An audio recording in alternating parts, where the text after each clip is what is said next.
Alrighty, welcome back, boys and girls. It's your main math man, Mr. Shen, coming to you live from Walker Grant Middle School, and I want to go over some quick main ideas for SOL 8.1. So this is the just comparing and ordering real numbers. And so the couple main ideas you want to be able to do is you want to change all forms to decimal form. All forms of values to decimals. And when you're doing that, you want to make sure that you're using this grid paper for yourself. So for example, if you wanted to change, let's say, 2/3, a simple fraction, again that's just division, you would say, all right, 2/3 is going to be equal to, and then you place the decimal down first, and then you have your 0 out front, and then you have 6, 6, 6, so on and so forth, because it is repeating. Also make sure that you are only using one digit per column, and you have the decimal place all by itself. Another key idea you want to be able to have when you're ordering them, you want to know that ascending is going to be going up the staircase. So you're going up the staircase. So you're going from least to greatest. And then separately you have descending.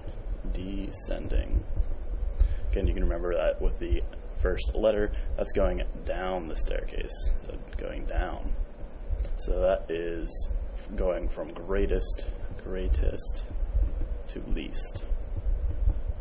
Okay, again, those are some key words that you have for ordering. Some other things you want to be able to do when you are looking at values and scientific notation,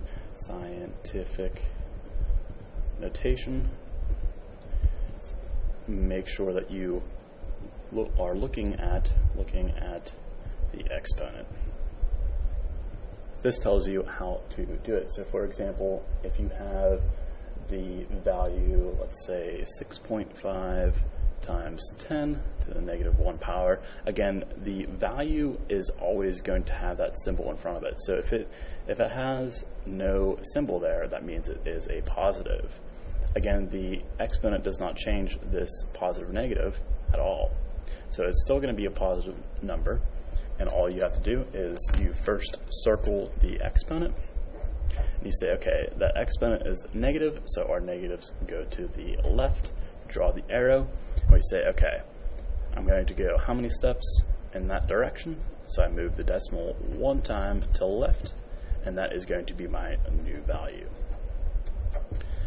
Again, another way you can do it, let me see if I can pull up the old Desmos Calculator for us real quick.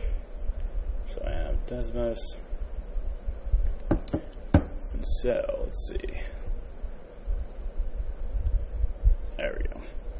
Alright, so again, in your Desmos Calculator, you can do, let's say, if you want to do 3.5, again, you would do times, let's say times 10, and then whatever that 10 is, you have to say, okay, I want that 10 to be to the 5th power.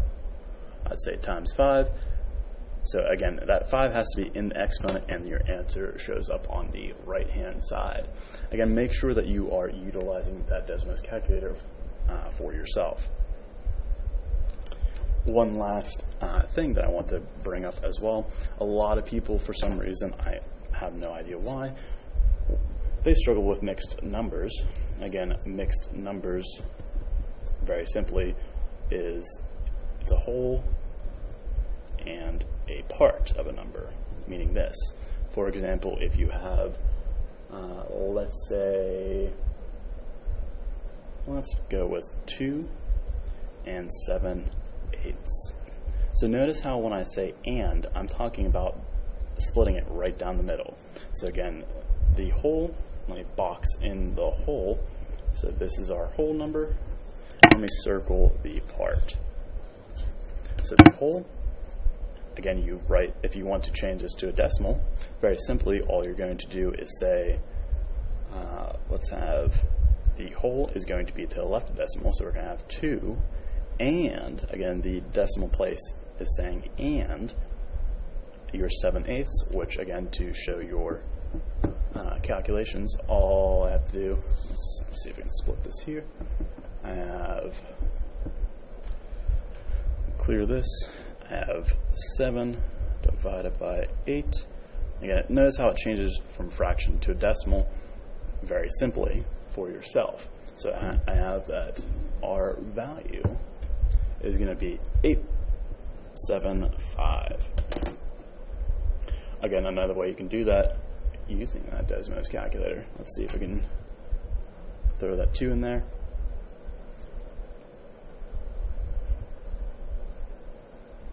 So 2, and we're going to have, again, notice you're going to have 2 and that 7/8.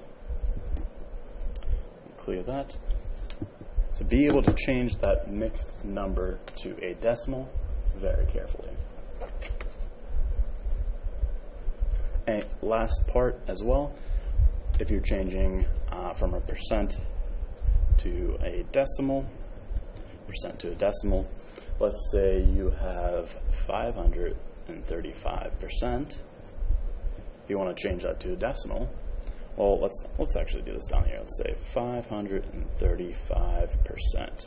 What does that equal to? Well, again, you just take this number, this value right here, whatever it has in that space, and you want to be able to show, okay, I have to have that value, 535, divided by 100, because that is per 100 as in per cent. So you'd write it like this. You would say, okay, 5.35.